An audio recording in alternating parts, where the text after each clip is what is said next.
Sejak wabah COVID-19 merebak di berbagai wilayah Indonesia, sosok Menteri Koordinator Bidang Kemaritiman dan Investasi Republik Indonesia, Luhut Binsar Panjaitan, kerap menjadi sorotan.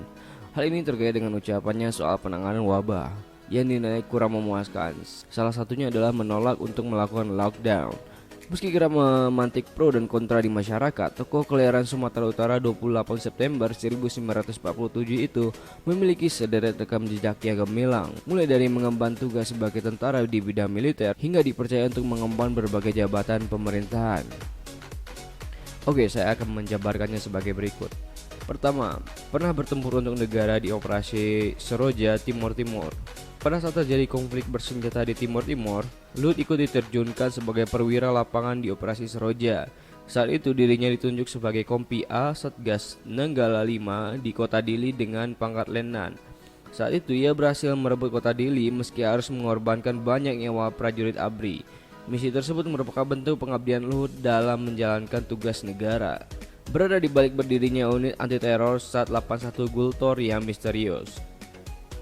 Berdirinya pasukan anti teror Sat 81 Gultor di tubuh Kopassus juga tak lepas dari peran seorang Luhut Binsar Panjaitan.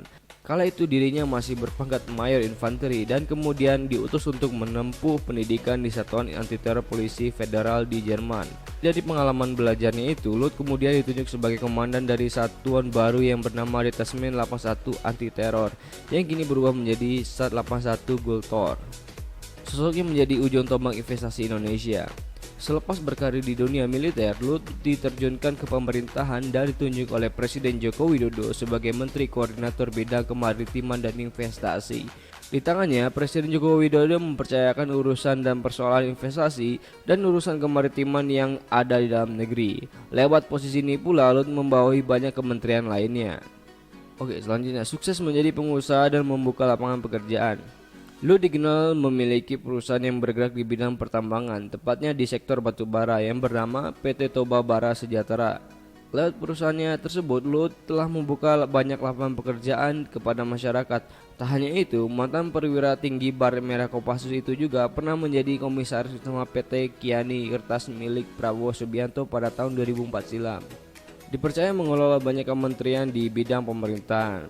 Bukan rahasia umum jika posisi Luhut sebagai Menteri Koordinator Bidang Kemaritiman dan Investasi dikenal publik banyak membawahi kementerian-kementerian lainnya. Tak heran jika figurnya senantiasa hadir di setiap peristiwa-peristiwa penting negara. Hal ini pun sempat mengundang kritik ekonom dari Universitas Indonesia yaitu Faisal Basri. Terlepas dari dinamika yang terjadi saat ini, sosok Luhut Binsar Panjaitan sukses terpilih sebagai salah satu menteri pembantu Presiden Joko Widodo yang menjalankan pemerintahannya.